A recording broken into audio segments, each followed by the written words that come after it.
ये कहानी United states America में 1840 की एक सच्ची कहानी है, जब काले और गोरे लोगों की कम्युनिटीज में बहुत ज्यादा फर्क किया जाता था। व्हाइट कम्युनिटी ब्लैक कम्युनिटी को गुलाम बनाकर रखती थी, उनके साथ बहुत ज्यादा जुल्म और सितम किया जाता था। उस वक्त गुलाम बेचे जाया करते थे और लोग उन्हें अपना काम निकलवाने के लिए जानवरों की तरह खरीदा करते थे। सीन कट होता है और हमें सोलोमन नॉर्थअप नाम का एक ब्लैक आदमी दिखाया जाता है जो अफ्रीकन था, लेकिन अपने काम के सिलसिले में अमेरिका रहता था। सोलोमन एक अच्छा इंसान होने के साथ साथ प्रोफेशनल म्यूजिशियन और वेल एजुकेटेड इंसान है। इसी वजह से लोग उसकी बहुत इज्जत भी करते हैं। सोलोमन एक आजाद आदमी था जो अपनी फैमिली के साथ हंसी खुशी जिंदगी गुजार रहा था। एक दिन सोलोमन का दोस्त उसे दो व्हाइट लोगों से मिलवाता है जिनका नाम ब्राउन और हैमिल्टन था। वो लोग सोलोमन को बताते हैं कि हम दोनों वॉशिंगटन डीसी के म्यूजिशियन हैं। हमारे पास सेटअप तो बहुत बड़ा है, लेकिन लोग हमारा म्यूजिक सुनना ज्यादा पसंद नहीं करते। हमें अपना नाम कमाने के लिए एक अच्छे म्यूजिशियन की जरूरत है और लोगों ने हमें तुम्हारे बारे में बताया है कि तुम बहुत अच्छा म्यूजिक प्ले करते हो। हमारे पास तुम्हारे लिए एक अच्छी ऑफर है, वो ये कि तुम्हें हमारे साथ वॉशिंगटन डीसी जाना होगा। हमारे सेटअप पर हमारे साथ मिलकर म्यूजिक प्ले करना होगा। हर कॉन्सर्ट के बाद हम तुम्हें $300 देंगे। खाना,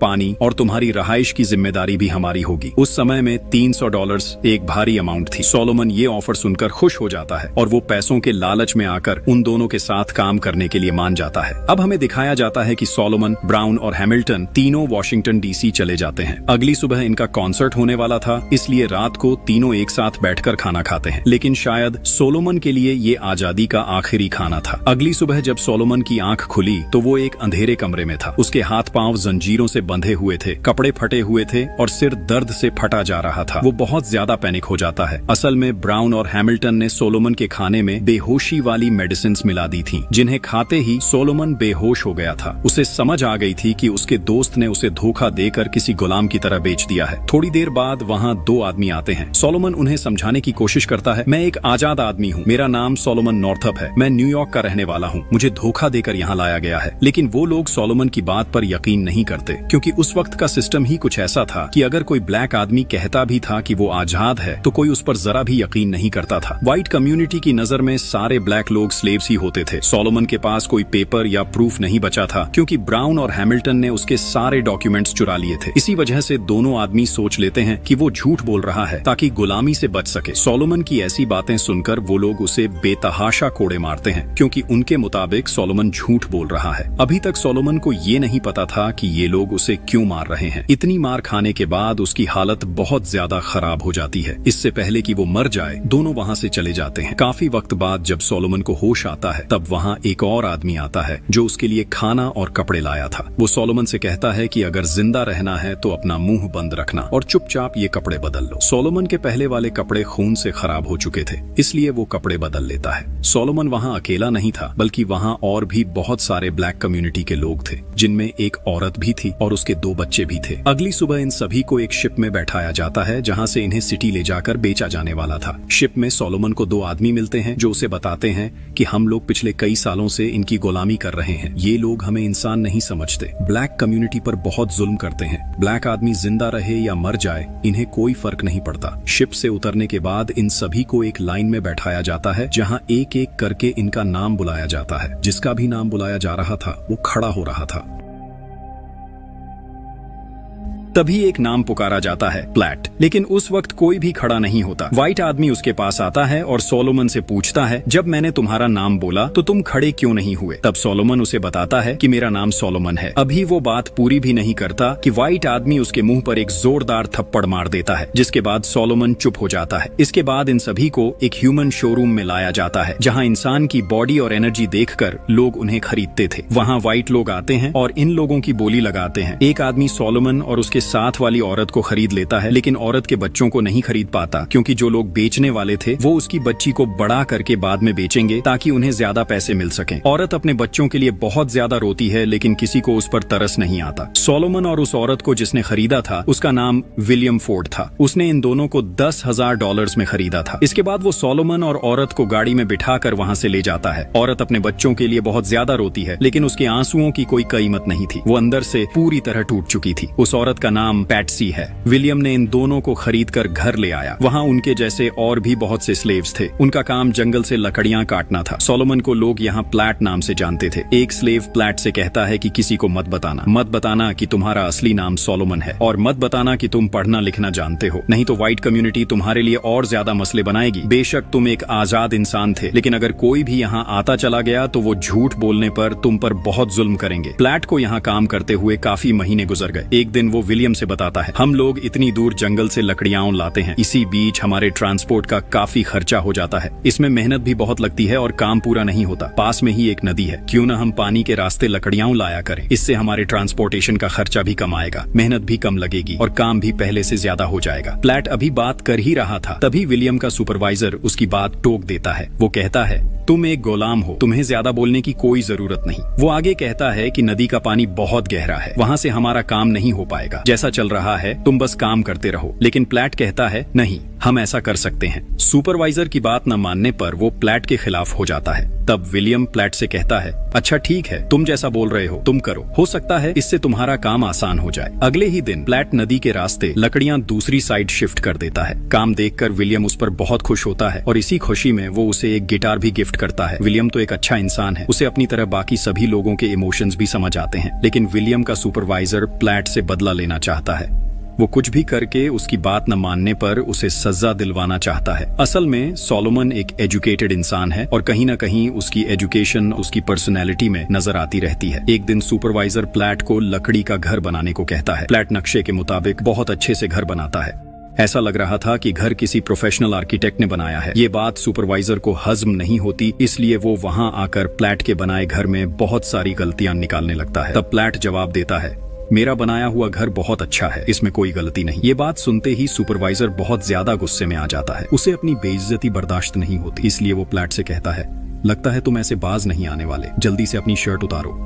सुपरवाइजर अपनी बेल्ट निकालता है प्लैट को मारने के लिए। प्लैट एक दफा डरता है, लेकिन उसकी कोई गलती नहीं थी, इसलिए सुपरवाइजर के पास आते ही वो उल्टा उसी पर हमला कर देता है। अब दोनों में हाथापाई शुरू हो जाती है। प्लैट उसे अच्छी तरह सबक सिखाता है। तभी एक और सुपरवाइजर आता है, जिससे आते ही दोनों की लड़ाई खत्म हो जाती है। वो इन दोनों से लड़ाई की वजह पूछता है। तब प्लैट अपने आप को बचाने के लिए सुपरवाइजर से झूठ बोल देता है। वो कहता है कि मैं आपकी दी हुई कीली इस्तेमाल कर रहा था, इसी वजह से ये मुझे मारना शुरू हो गया। सुपरवाइजर प्लैट से कहता है, अगर तुम्हें अपनी जान प्यारी है तो चुपचाप यहीं खड़े रहो और यहाँ से कहीं जाने की कोशिश भी मत करना। इसके बाद दोनों सुपरवाइजर वहाँ से चले जाते हैं। थोड़ी देर बाद उनके साथ एक और आदमी आता है। उन तीनों को प्लैट पर बहुत गुस्सा था। आते ही वो प्लैट को बहुत ज्यादा पीटते हैं। 3 लोगों की मार खाने के बाद प्लैट की हालत खराब हो जाती है। तब वे उसे रस्सी से बांधकर एक दरख्त से लटका देते हैं। वे प्लैट के पैरों को जमीन के साथ ही रखे रहते हैं, ताकि जब भी प्लैट अपने पैर उठाएगा तो उसे घुटनों से मारा जाएगा। इससे पहले कि प्लैट मर जाए, वहाँ एक और आदमी आता है। वो तीनों सुपरवाइजर को गन पॉइंट पर ले आता है। वो उन्हें वहाँ से जाने को कहता है। वो कहता है कि ये गुलाम हमारा है, इन पर हुक्म चलाने का हक सिर्फ हमारे पास है। इन सभी व्हाइट लोगों को प्लैट की जान की नहीं थी, उन्हें अपने गुलाम की जरूरत थी, क्योंकि उस वक्त गुलाम बहुत महंगे मिलते थे। सुपरवाइजर जाते हुए प्लैट को धमकी देता है। वो कहता है कि वो उसे नहीं छोड़ेगा। ये कहकर वो वहाँ से भाग जाता है। प्लैट अब भी उसी स्थिति में लटका हुआ था। उसकी हालत बहुत खराब हो चुकी थी। उसे सांस लेने में बहुत मुश्किल हो रही थी। अगर उसने अपने पैर ऊपर किए तो वो मर जाएगा, इसलिए वो पैर ऊपर नहीं कर सकता था। प्लैट को वहाँ लटके हुए कई घंटे बीत गए। बहुत से लोग आते थे, लेकिन ऐसा लग रहा था कि प्लैट किसी को दिखाई ही नहीं दे रहा था। किसी को भी प्लैट पर तरस नहीं आ रहा था, क्योंकि यहाँ गुलामों की कोई इज्जत नहीं,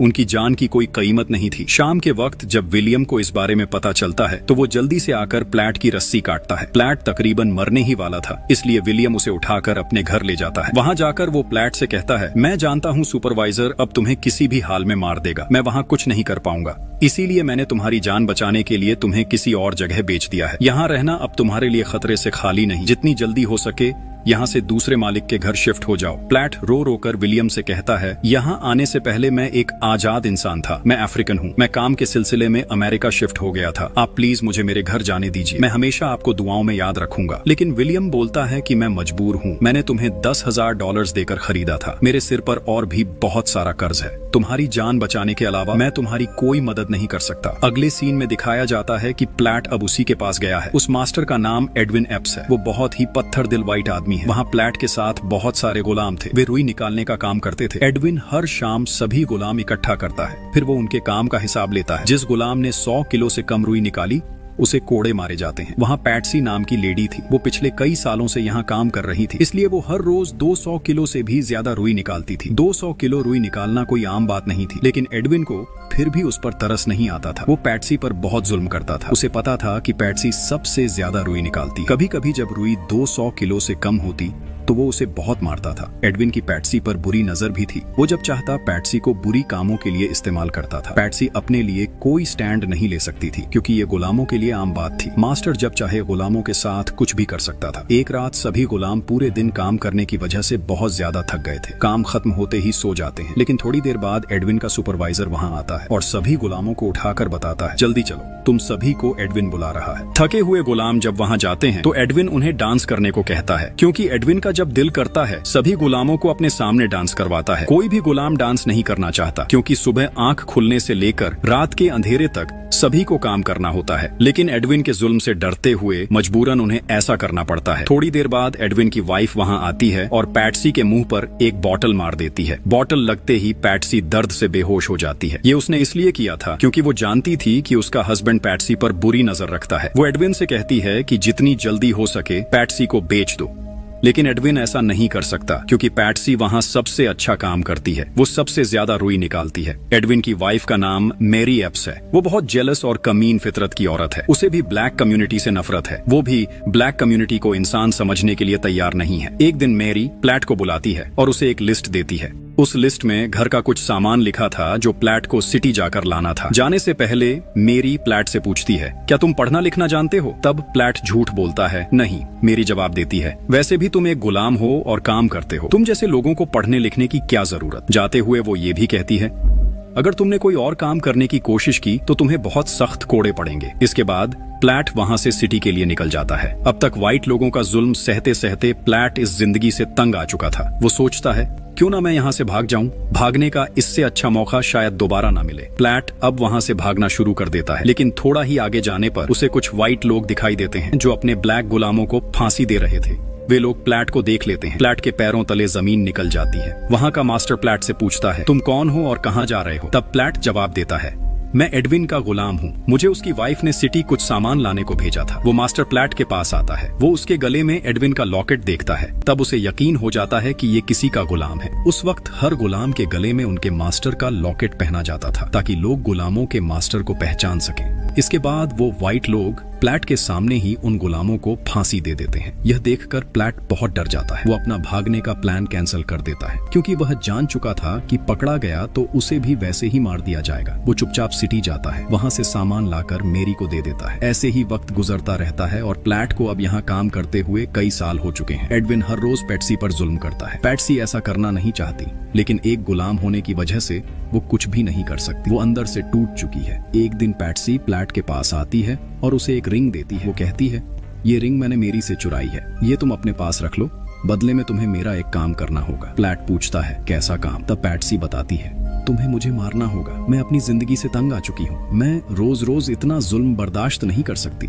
लेकिन प्लैट ऐसा करने से साफ इनकार कर देता है। वो उसे हौसला देता है और उम्मीद दिलाता है, एक दिन सब ठीक हो जाएगा। पैट्सी बोलती है, मेरे जिंदा रहने से भी कोई फायदा नहीं। मैं जिंदा रहूं भी तो किसके लिए? वो जो मुझ पर जुल्म करता है, फिर सारा दिन काम करवाता है और खाने के लिए रोज की एक रोटी। लेकिन प्लैट पैट्सी की बात नहीं मानता, इसीलिए पैट्सी वहाँ से चली जाती है। ऐसे ही कुछ साल और बीत जाते हैं। एडविन की रुई की फसल अब ज्यादा रुई नहीं निकालती। इसी वजह से एडविन को बहुत सारा नुकसान होता है। एडविन इस सब से बहुत परेशान था, इसीलिए उसे बिजनेस करने का एक नया आइडिया आता है। वो अपने सारे गुलाम किसी दूसरे व्हाइट आदमी को किराए पर दे देता है। यहाँ सभी गुलामों को गन्ने की कटाई करवाई जाती है। ये फसल एक जज की थी। सैमुअल सभी गुलामों के साथ मिलकर काम कर रहा था। तभी एडविन आता है और सैमुअल को ड्रिंक देते हुए कहता, ले लो, पी लो, तुम्हें अच्छा लगेगा। लेकिन सैमुअल ड्रिंक लेने से मना कर देता है। कहता है कि वो ड्रग्स वगैरह नहीं पीता। सैमुअल एडविन से कहता है, मैं तो यहाँ नया आया हूँ, तुम मेरी मेहनत पसीना देख रहे हो, लेकिन जो तुम्हारे पास सालों से काम कर रहे हैं उनकी थकान तुम नहीं देखते? एडविन जवाब देता है, वो मेरे गुलाम हैं, उन्हें जितना चाहिए वो उन्हें मिल जाता है। सैमुअल बोलता है, सोचो, अगर वक्त बदल जाए और तुम किसी के गुलाम बन जाओ तो तुम्हें कैसा लगेगा? एडविन जवाब देता है, ऐसा कभी नहीं होगा। ये लोग गुलाम हैं और गुलाम ही रहेंगे। सैमुअल फिर कहता है, मैं तुम्हें बस सोचने के लिए कह रहा हूँ। अगर वक्त बदले और तुम किसी के गुलाम बन जाओ तो तुम्हें कैसा लगेगा? प्लैट भी वहीं पर था। वो यह सुनकर महसूस करता है, सैमुअल एक अच्छा इंसान है। कुछ दिन तक सब साथ में काम करते हैं। प्लैट के व्यवहार से सैमुअल को समझ आ जाता है। वो समझता है कि प्लैट उसे कुछ बताना चाहता है। सैमुअल प्लैट से पूछता है, क्या तुम मुझे कोई बात बताना चाहते हो? अगर तुम्हारे दिल में कुछ है तो तुम मुझे बता सकते हो। प्लैट पहले ही एक व्हाइट एडमी से धोखा खा चुका था। वो बात बताने से डरता है, लेकिन बाद में वो हिम्मत कर लेता है। फिर प्लैट उसे सारी बात सच सच बता देता है। वो बताता है, मैं एक आजाद अमेरिकन था। मुझे धोखे से यहाँ लाया गया और महंगे दामों में बेच दिया गया। सैमुअल को प्लैट की बात सुनकर बहुत अफसोस होता है। वो प्लैट से कहता है, ऐसा करने में तुम्हारी जान के साथ मेरी जान को भी खतरा है, लेकिन मैं फिर भी तुम्हारी मदद करूंगा। मैं तुम्हारे लिए एक चिट्ठी जरूर लिखूंगा। अगर मेरे लिखे हुए लेटर से तुम आजाद हो गए तो मुझे लगेगा कि मैंने अपनी जिंदगी का मकसद पूरा कर लिया। मैं बहुत खुश होऊंगा। कुछ दिन बाद सैमुअल का काम खत्म हो जाता है। वो वहाँ से चला जाता है, लेकिन फिर भी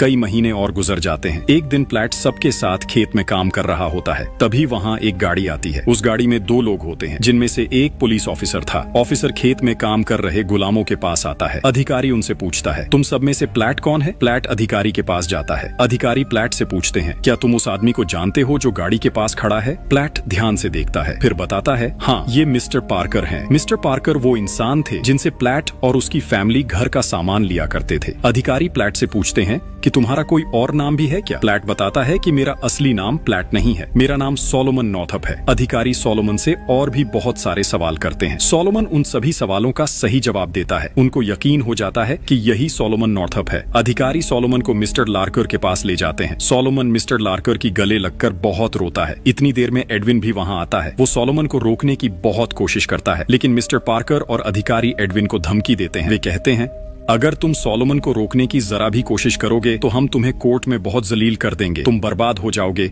इसलिए पीछे हट जाओ। इसके बाद जैसे ही सोलोमन वहाँ से जाने वाला था, पीछे से पैट्सी आती है। सोलोमन उसे देखकर रुक जाता है। वो उसके पास जाकर उसे गले लगाता है। दोनों बहुत ज्यादा रोते हैं, क्योंकि आज सोलोमन आजाद होने वाला है। दोनों जानते हैं कि ये दोनों कभी एक दूसरे से फिर नहीं मिल पाएंगे। सोलोमन तो आजाद हो गया है, लेकिन पैट्सी अभी भी वही रहेगी। सीन कट होता है। हमें दिखाया जाता है कि सोलोमन आज 12 साल बाद अपने घर जाता है। उसके बच्चे अब बड़े हो चुके हैं। सोलोमन की बेटी की शादी हो चुकी है। उसका भी एक बच्चा है। सोलोमन की बेटी ने अपने बेटे का नाम अपने पिता वाला रखा है, सोलोमन नॉर्थअप। सोलोमन अपनी फैमिली को इतने सालों बाद मिलकर बहुत रोता है। सारी फैमिली बहुत ज्यादा इमोशनल थी। आजाद होने के बाद सोलोमन ने बहुत बड़ा काम किया अपनी कम्युनिटी के लिए। उसने अपनी कहानी दुनिया के सामने रखी ताकि लोगों को पता चले कि अमेरिका के अंदर ब्लैक कम्युनिटी पर क्या जुल्म होते हैं। उसने एक किताब लिखी जिसका नाम था 12 Years a Slave, जिसमें उसने अपनी सारी कहानी लिखी, किस तरह उसे धोखा देकर बेचा गया और वो 12 साल किस दर्द से गुजरा। बाद में सोलोमन एंटी स्लेवरी मूवमेंट का हिस्सा बन गया, स्पीचेस देने लगा, लोगों को स्लेवरी के खिलाफ जागरूक करने लगा। उसकी कहानी ने उस समय के अमेरिका में बहुत लोगों को झकझोरा। स्लेवरी के खत्म होने की मूवमेंट को और ताकत मिली और इसी के साथ ये सच्ची दर्द भरी कहानी यहीं खत्म हो जाती है। आपको क्या लगता है कि सोलोमन ने पैट्सी के लिए कोई स्टैंड लिया होगा या नहीं? कॉमेंट्स में जरूर बताना। Thanks for watching.